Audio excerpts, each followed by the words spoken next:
এদিকে আন্দোলনকারীদের ওপরে লাঠি চালানো হয়েছিল, ছড়রা গুড়ি চালানো হয়েছিল। কংগ্রেস কিন্তু একেবারে শুরু থেকে এই অভিযোগ করেছে। আপনারা জানেন বিক্ষোভ চলছে বলেই লাঠি চালানো যায় না, তার একটা স্ট্যান্ডার্ড অপারেশন প্রসিডিওর থাকা উচিত। পর্যবেক্ষণ সুপ্রিম কোর্টের। সুপ্রিম কোর্টে মামলার শুনানি আজকে রয়েছে। সংবিধান শান্তিপূর্ণ এবং আইনসম্মত প্রতিবাদের অধিকার দিয়েছে। বিক্ষোভ হচ্ছে বলেই পুলিশ বল প্রয়োগ করবে, এর কোনো যৌক্তিকতা নেই। বিক্ষোভ দেখানো হচ্ছে বলেই পুলিশ লাঠিচার্জ করতে পারে না। অতিরিক্ত পুলিশি অ্যাকশনের যে কোনো অভিযোগ নিরপেক্ষভাবে যাচাই করতে হবে। বিক্ষোভের ক্ষেত্রে পুলিশের পদক্ষেপ কি হবে, অভিন্ন গাইডলাইন প্রয়োজন বলে গতকাল পর্যবেক্ষণ দেয় সর্বোচ্চ আদালত।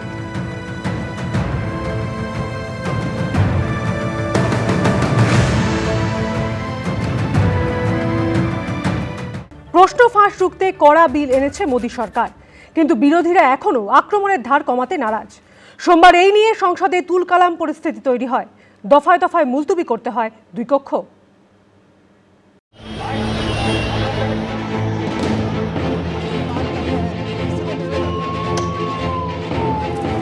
প্রশ্ন ফাঁস নিয়ে নজিরবিহীন আন্দোলনের সাক্ষী হয়েছে গোটা দেশ।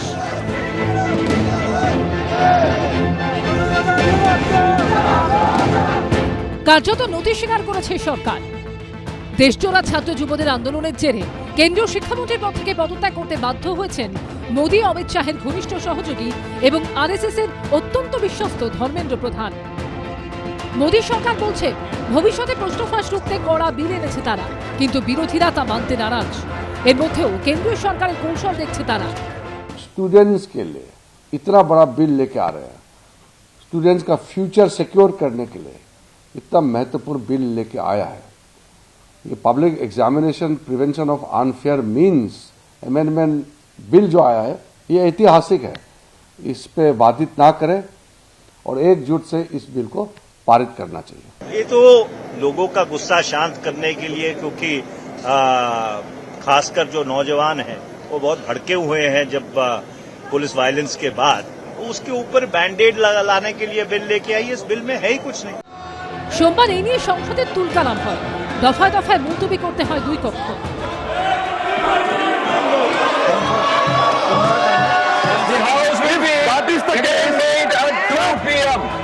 এরই মধ্যে লোকসভায় বিল পেশ করা হয়, কিন্তু রাজ্যসভাতেও শুরু হয় হই হট্টগোল। কংগ্রেসকে এক হাত নেন সংসদ বিষয়ক মন্ত্রী। लोकसभा में भी ऑलरेडी हम लोग ने सूची भी दे दिया है कौन कौन बोलेंगे, वहां भी आपका कांग्रेस वाला उत्पात मचा रहे हैं, ठीक नहीं है। और मैं फिर से अनुरोध करता हूं, आप इस तरह से व्यवहार करेंगे तो आपको मुकदमा पड़ेगा। हम चर्चा से डरने वाले नहीं हैं, चर्चा करने को तैयार हैं, लेकिन होम मिनिस्टर सदन में आके स्टेटमेंट करना चाहिए। কেন্দ্রের আনা বিলে প্রশ্ন ফাঁসে বা পরীক্ষায় অসৎ উপায় অবলম্বনে দোষী সাব্যস্ত হলে সর্বোচ্চ 10 বছর পর্যন্ত হতে পারে জেল। ন্যূনতম জেল হতে পারে 5 বছর। জরিমানা হতে পারে 50 লক্ষ টাকা। অন্যদিকে সংগঠিত অপরাধে দোষী সাব্যস্ত হলে ন্যূনতম জেল হতে পারে 7 বছর। সর্বাধিক জরিমানা হতে পারে 10 কোটি টাকা। বিজেন্দ্র সিংহের রিপোর্ট, এবিপি আনন্দ, নয়াদিল্লি। বিজেপির সঙ্গে মিশে যেতে পারে এনসিপিআই, এই নিয়েই এখন জল্পনা তুঙ্গে।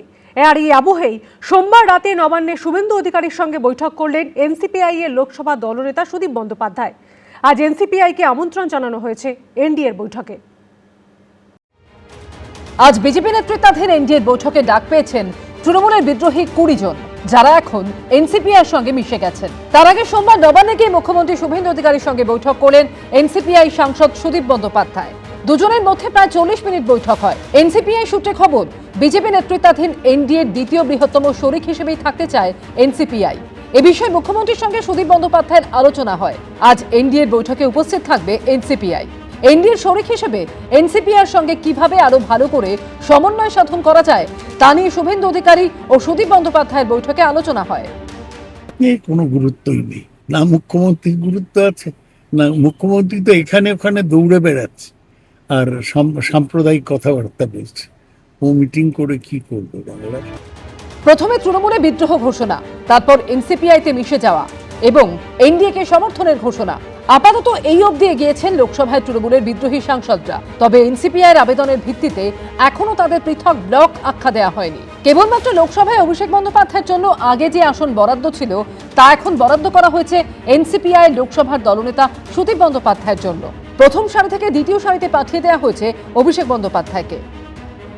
কে এনসিপিআই? তো 20 জন সাংসদ বিশ্বাসঘাতক। তৃণমূল মমতাদিকে তার ছবি ব্যবহার করে দল থেকে তারা জিতে দিল্লি গেলেন। তো এরা তো সব বিজেপির দালালি করছে। এদের নির্বাচনী কেন্দ্রে যেতে পারছে না, এরা নির্বাচনী কেন্দ্রে ঘুরতে পারছে না, মানুষের সঙ্গে বিশ্বাসঘাতকতা করেছে। বিজেপি বিরোধী ভোট পেয়ে ওখানে গিয়ে বিজেপির কোলে বসে দোল খাচ্ছে। এনডিএর মিটিংয়েও তারা এনডিএর শরিক দল হিসেবে যোগদান করবেন বলে শুনেছি। এখনো পর্যন্ত বিজেপির সঙ্গে এনসিপিআই এর মার্জারের কোনো খবর আমাদের পার্টির কাছে আসেনি। আর আমরা জ্যোতিষী নই, কালকে কি হবে কালকে বোঝা যাবে। প্রশাসনিক স্তরে কথা বলার জন্য ওনারা সব মিটিং করছেন মুখ্যমন্ত্রীর সঙ্গে। এনডিএর শরিক দল হিসেবে এনডিএর মিটিং এ যাবেন বলেই আমাদের কাছে বার্তা আছে। আগামী দিনে বিজেপির সঙ্গে তৃণমূলের বিদ্রোহী সাংসদদের সম্পর্ক কোন পথে এগোয় সেদিকেই নজর থাকবে রাজনৈতিক মহলের। বিজেন্দ্র সিংহ, আশাবুল হোসেন ও কৃষ্ণেন্দু অধিকারী রিপোর্ট, এবিপি আনন্দ। উত্তরবঙ্গ সফরে গিয়ে পরিযায়ী শ্রমিকদের ঘরে ফেরার ডাক দিলেন মুখ্যমন্ত্রী। উত্তরবঙ্গে তার শিল্পভাবনা নিয়ে এদিন শুভেন্দু অধিকারী বলেন, আমুলকে আমরা দুটো জায়গা দিচ্ছি, দক্ষিণবঙ্গে 15 একর, উত্তরবঙ্গে 15 একর। উত্তরবঙ্গে জায়গা চিহ্নিত করে ফেলেছে শিল্প দফতর। সিকিমের নামচিতে টানেল বিপর্যয়ে মৃত এ রাজ্যের 11 জন পরিবারকে আর্থিক সাহায্য এবং চাকরি দেন মুখ্যমন্ত্রী। পরিযায়ী শ্রমিকরা ফিরতে শুরু করুন। রাজ্যের সরকার বদলেছে, এবার কি কাজের খোঁজে ভিন রাজ্যে যাওয়া পশ্চিমবঙ্গের পরিযায়ী শ্রমিকদের দিনও বদলাবে? সোমবার উত্তরবঙ্গ সফরে গিয়ে পরিযায়ী শ্রমিকদের ঘরে ফেরার ডাক দিলেন মুখ্যমন্ত্রী শুভেন্দু অধিকারী।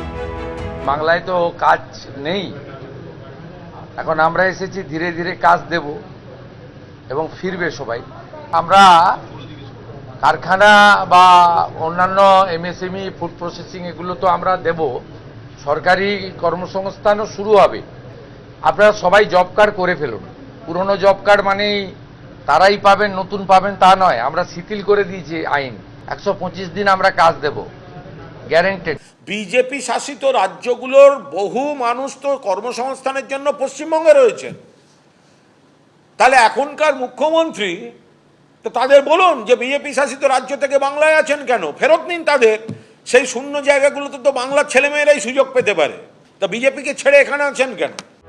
এদিন উত্তরবঙ্গে তার শিল্প ভাবনার কথাও ভাগ করে নেন মুখ্যমন্ত্রী। দুপুরে উত্তরকন্যায় অর্থমন্ত্রীর উপস্থিতিতে পর্যালোচনা বৈঠক করেন তিনি। উত্তরবঙ্গে অনেকগুলো ইন্ডাস্ট্রির পরিকল্পনা আমরা নিয়েছি। তুলাইপঞ্জি চালের উপরেও আমরা অনেকগুলো ব্যবস্থা নিয়েছি এবং আপনারা জানেন মাননীয় অমিত শাহজি তিনি এসেছিলেন। আমুলকে আমরা দুটো জায়গা দিচ্ছি, দক্ষিণবঙ্গে 15 একর এবং উত্তরবঙ্গে 15 একর। তারা আইসক্রিম ফ্যাক্টরি করছে, উত্তরবঙ্গে জায়গা চিহ্নিত করে ফেলেছে শিল্প দপ্তর। বাগডোগরা এয়ারপোর্ট থেকে বেরিয়ে হেলিকপ্টারে জলপাইগুড়ি স্পোর্টস কমপ্লেক্সের মাঠে নামেন শুভেন্দু অধিকারী। সেখান থেকে চলে যান জলপাইগুড়ি জেলা শাসকের দপ্তরে।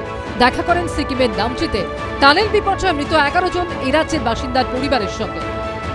আমরা রাজ্য সরকারের পক্ষ থেকে আমার সিএম রিলিফ ফান্ড থেকে 5 লাখ টাকা দিয়েছি, পিএম কেয়ার থেকেও 2 লাখ টাকা করে দিয়েছেন, সব মিলিয়ে 21 লাখ। আমরা পশ্চিমবঙ্গের নাগরিকদের মধ্যে 7 জনকে হোমগার্ডে চাকরি দিলাম, আর 4 জনের হোমগার্ডে ক্রাইটেরিয়া ফিট করছিল না, সেই জন্য তাদেরকে সিভিক ভলেন্টিয়ার্সে কাজ দেওয়া হলো। উত্তরবঙ্গ সফরে গিয়ে জলপেশের মন্দিরে গিয়ে পুজো দেন শুভেন্দু অধিকারী। শিলিগুড়ি বর্ধমান রোডে নতুন উড়ালপুরের উদ্বোধন করেন মুখ্যমন্ত্রী। শিবাশিস মৌলিক, আশাবুল হোসেন ও রাজা চট্টোপাধ্যায় রিপোর্ট, এবিপি আনন্দ। দেবোত্তর সম্পত্তি থেকে সরকারি জমি দখল। মালদার মালতীপুরের তৃণমূল বিধায়ক আব্দুর রহিম বক্সির বিরুদ্ধে সামনে আসছে একের পর এক অভিযোগ। যদিও তার বিরুদ্ধে ওঠা সমস্ত অভিযোগ অস্বীকার করেছেন কালীঘাটপন্থী তৃণমূলের এই বিধায়ক। অভিযোগ নিয়ে তদন্ত শুরু করেছে পুলিশ। মালদার মালতীপুরের তৃণমূল বিধায়ক আব্দুর রহিম বক্সির বিরুদ্ধে সামনে আসছে একের পর এক অভিযোগ। দেবোত্তর সম্পত্তি দখল থেকে সরকারি জমি দখল। মালদার রতুয়ার বাসিন্দা শকুন্তলা ঘোষ। রতুয়া বিডি অফিসের সামনে তার 80 শতক জমি রয়েছে, যা দেবোত্তর সম্পত্তি। অভিযোগ, 2015 সালে এর মধ্যে 60 শতক জমি দখল হয়ে যায়। দেবোত্তর জমি দখলের অভিযোগ ওঠে তৃণমূল বিধায়ক আব্দুর রহিম বক্সি সহ 8 জনের বিরুদ্ধে। আগেও রতুয়া থানায় অভিযোগ দায়ের করা হয়েছে, কিন্তু অভিযোগ তাতে আমল দেয়নি পুলিশ। 15 সাল থেকে একে একে জায়গাগুলো দখল করে নিয়েছে। দখল করে বিভিন্ন রকমের প্রাণনাশের হুমকি দিয়ে বিভিন্ন রকম অবৈধ কাগজ করেছে, আমাদেরকে দেখিয়ে করিয়েছে। এবার আমরা আমাদের এই সরকারের উপরে ভরসা আছে, আমরা আমাদের দেবোত্তর সম্পত্তি পুনরায় ফেরত পাবো। প্রশাসন যথারীতি কাজ করছে। আমরা দাবি করব যে আমাদের এই দেবোত্তর সম্পত্তিটা পুনরুদ্ধার হোক, এটাই দাবি করব। রাজ্যে নতুন সরকার ক্ষমতায় আসার পর নতুন করে অভিযোগ দায়ের করেছেন রতুয়ার এই বাসিন্দা। এদিকে এই রতুয়াতেই ফের সরকারি জমি দখলের অভিযোগ উঠেছে তৃণমূল বিধায়ক আব্দুর রহিম বক্সির বিরুদ্ধে। আরএসপির জেলা সম্পাদক সর্বানন্দ পাণ্ডের অভিযোগ, সেচ দপ্তরের জায়গায় এনজিও এবং স্কুল তৈরি করেছেন আব্দুর রহিম বক্সি। এখানে এই সেচ দপ্তরের সরকারি জমি যারা দখল করেছে তাদের বিরুদ্ধে, যারা জালিয়াতি করে দখল করেছে তাদের বিরুদ্ধে আইনানুগ ব্যবস্থা নেওয়া হোক। রহিম বক্সির বউ আয়েশা বিবি, তার 2 ছেলে রেজাউল করিম, সামিউল করিম, 4 জনের নামে দলিল হয়েছে। যত বড় মোস্তানি হোক না কেন, সরকারি সম্পত্তি যদি কেউ একর করে থাকে, দখল করে থাকে, সেটা সরকারিভাবে সরকারি কাজ করবে। মালদাতে যত সরকারি জমি সে কেউ যদি দখল করে থাকে, সেই জমিটাও কিন্তু আমরা ফিরিয়ে নেওয়ার জন্য চেষ্টা করব। যদিও তার বিরুদ্ধে ওঠা সমস্ত অভিযোগ অস্বীকার করেছেন কালীঘাটপন্থী তৃণমূল বিধায়ক আব্দুর রহিম বক্সি। সর্বানন্দ পাণ্ডে মহাশয় যে অভিযোগটা করেছেন সেটা সম্পূর্ণ ভিত্তিহীন। ওনার জানা উচিত যে এই সম্পত্তি আমার কাছে নেই। সে সম্পত্তি আমি লিজে গভর্নমেন্ট থেকে নিয়েছিলাম 2010-11 সালের দিকে, তার টাকাও দিয়েছিলাম। পরে এখন জমির যে মালিক, সে মালিক বলে যে সম্পত্তি আমার আছে, আমার কাছে রেকর্ড আছে। সেই মোতাবেক আমি সেই জমিটা 2011 সালেই গভর্নমেন্টকে আমি একটা চিঠি করি যে আপনি আমাকে লিজ দিয়েছেন, জমিটা আপনার কিনা আপনি আমাকে বলেন। গভর্নমেন্ট আমাকে কোনো উত্তর দেয়নি, সে কারণে তারপরে জমির মালিককে জমিটা আমি ছেড়ে দিয়েছি। অভিযোগ নিয়ে তদন্ত শুরু করেছে পুলিশ।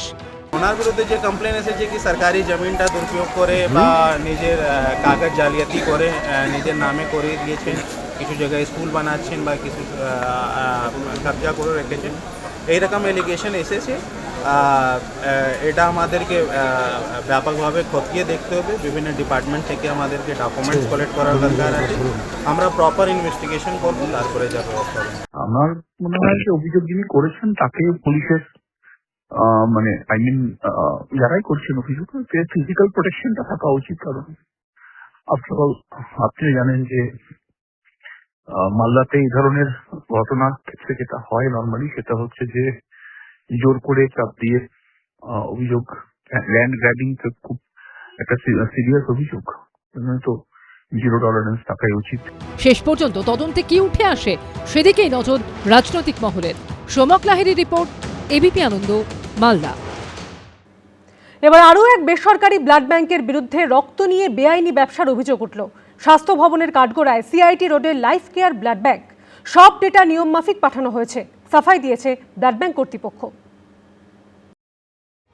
এক ফোঁটা রক্তের দাম আসলে কতটা তা হাড়ে হাড়ে টের পায় মুমূর্ষ রোগী ও তার পরিবার। সেই রক্ত নিয়ে কি চলছে মোটা টাকার কারবার? দান করা রক্ত নিয়ে কোটি কোটি টাকার ব্যবসা চালাচ্ছে বেসরকারি ব্লাড ব্যাংক। পদ্মপুকুরের হেলথ পয়েন্ট, যোধপুর পার্কের অশোক ব্লাড ব্যাংকের পর এবার অভিযোগের তালিকায় জুড়ল সিআইটি রোডের লাইফ কেয়ার ব্লাড ব্যাংকের নাম।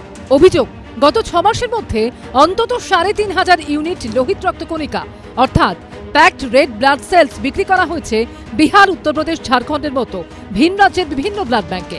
অথচ দেওয়া হয়নি সেই টাকার হিসেব।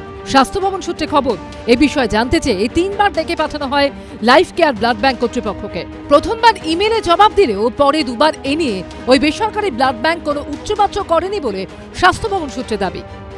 আরও একটি কলকাতার নামী বেসরকারি ব্লাড ব্যাংকের বিরুদ্ধে স্বাস্থ্য ভবনের অনুমতি ছাড়া ভিন রাজ্যে রক্ত বিক্রির অভিযোগ উঠল। যে নথি জমা দিয়েছেন সে নথিতে লোহিত রক্তকণিকা বা পিআরবিসি বিক্রির বিষয়ে তথ্য পাওয়া গেলেও কত প্লাজমা তারা বিক্রি করেছেন এবং কত টাকায় এই লোহিত রক্তকণিকা বা পিআরবিসি বিক্রি করা হয়েছে এ বিষয়ে কোনো তথ্য ব্লাড ব্যাংক কর্তৃপক্ষ তারা দেননি।